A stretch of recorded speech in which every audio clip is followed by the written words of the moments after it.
I was in an a cappella group once in school. I mean, we weren't persecuted, but people were really judgy. That is NBC's hilarious hit comedy Superstore, now in its 4th season, returning with new episodes starting tonight. And joining me now is one of the superstars of Superstore, Nico Santos is here. Thank you for being here. Thanks for having me. I'm so glad to see you again. We've met at all the Crazy Rich Asian stuff. I mean, all the Hollywood stuff. Oh, we love it. We love the glamour. We love the humor. So Superstore, coming back tonight, what are you most excited about for this season? We do a lot of crazy episodes this season. This episode that you just saw the clip of, my character applies for asylum. So, as you know, my character is undocumented. And so we're kind of like, we're doing comedy and serious stuff at the same time. Which, by the way, is the best comedy. It really is. Yes. It's what our show does really well. Is we tackle topical and current issues and without hitting people over the head with it. Yeah. Which I really make people think and laugh. Yes, exactly. Yes. That's right. And what about anything else to tease coming up? How maybe will this season take things up a notch?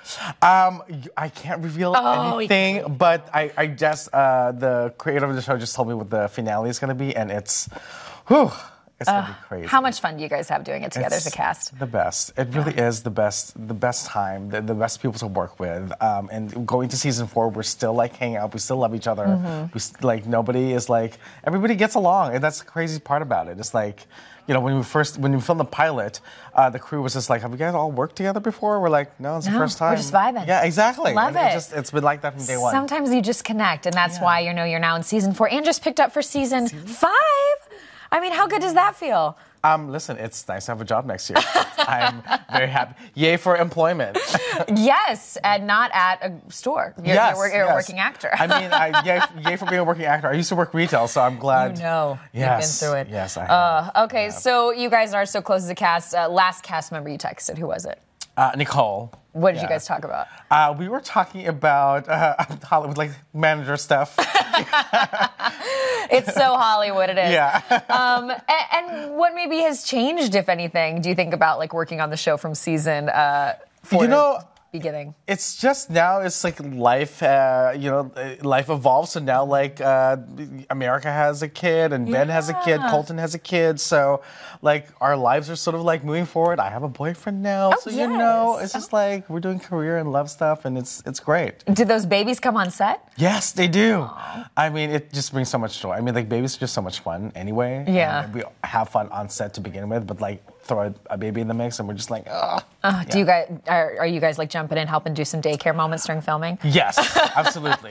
We have our lunch. We eat lunch by our trailers. We have like a little picnic table set up, and then the baby comes out, and we're just like, oh my gosh, I love it. So your character, like you just said, you get into these really real issues while having a laugh about it all, but being a little thought provoking. And how personal is that for you when you play this character and kind of get into some of the storyline? Well, Mateo's very personal to me. It's because he closely resembles, me as in real life. I'm an immigrant. I moved to the United States when I was a teenager. I was 16 when I moved to Oregon.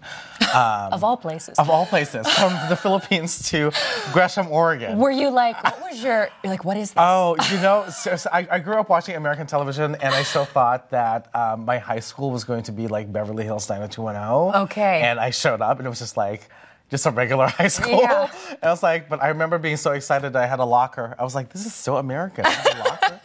My books in. It's great. I know people, members of my own family at one point were undocumented as well. So it's really part of the Filipino experience. They must be so proud of you.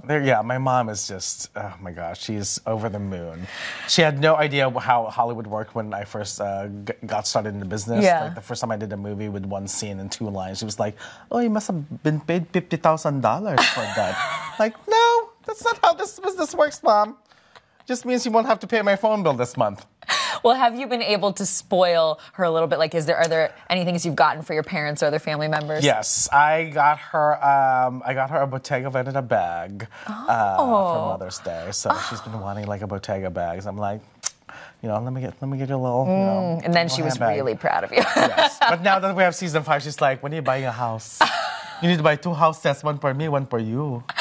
Are you going to? Tall That's orders. that's Two like houses. season 10. Okay, That's season 10. You know what? Maybe that's Crazy Rich Asians 2, 3, 4, 5, 6. Exactly. Okay. Exactly. Let's get into that though, because oh my God. First of all, are you guys? I know you're also so close as a cast of Crazy Rich Asians.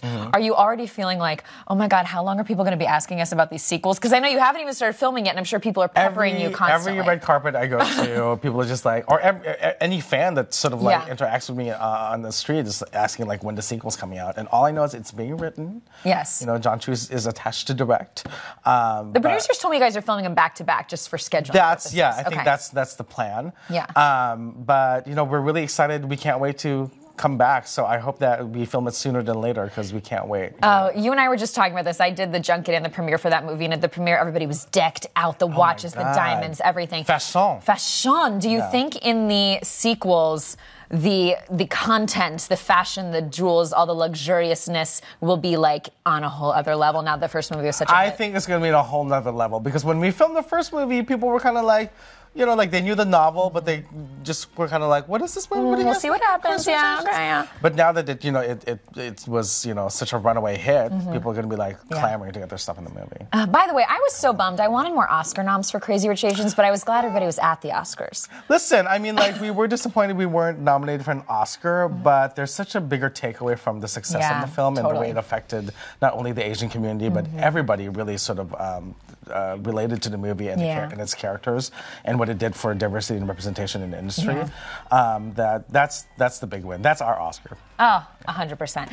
Well, by the way, you have a boyfriend now. How happy are you? I mean, it's great. We just moved in together, so that's going well. Oh, yeah. I love it so much. Maybe I'll buy another house. That's amazing, though. What makes you so happy about him? He's just the best. I mean, honestly, like the best partner I could ever dreamed of. Like he's very supportive. He's really sweet. He is cute as hell. So, yes, you know. I love that. Well, okay, we want to play a little game with you because you're all booed up, but your character in Crazy Rich Asians is not. So we're gonna play Crazy Hot Asians. Let's get your fabulous character Oliver fixed up. We've got some options for you, and we want you to choose some potential casting dreams. Bachelor number 1 in Crazy Hot Asians. Could this be the man to play Oliver's love interest, Alex Landy from Grey's Anatomy? Yes. Oh, look at me. We pulled up a shirtless pic for you here. Grey's first openly gay male surgeon. Yes. Oh, look, a name, Nico. I mean, fate, right? Fate. Okay, now you've got to see all the Bachelors. Bachelor number 2. You might have to help me say this name so I don't say it wrong. Simu Liu. What do you think? Simu Liu. Okay. Yeah. 29. Oh, yes, Kim's Convenience. Well, I hope that all the pictures we have for you are shirtless. They may be. Please. A former accountant and stunt double, he battles stereotypes through shirtless selfies. Keep up the good fight, please. Okay, and Bachelor number 3, Vincent Rodriguez III. A little older, 36. Vinny. Do you know Vinny? I know Vinny. Oh, you know this Vinny, one. yeah. Okay. He sings and dances on stage and screen, and he's your friend, known for Crazy Ex-Girlfriend on the CW. Yes. Okay, well, that might play a factor in your choice here that you know. Do you know any of the other guys? I've met Alex a few times in these events. God, this is hard. It is hard. We've picked some good ones here. Yeah. You know what? I'm gonna go with Alex. Oh, why? Just because I am a Grey's Anatomy fan. We go. A Grey's Anatomy stan. Yes. You can ask him all the behind-the-scenes set secrets. Yes, absolutely. Perfect. Well, do you think this could happen for your character, a love story in the sequels? I hope so. I hope so. Oliver's such an amazing character, and it would be really great to see him sort of like, you know, have a little love interest just like all his straight counterparts. I agree. You know, all love is love, people. Love is love, and we love you. Nico Santos, thank you so much for being here. Guys, of course, watch Superstore. Thank you.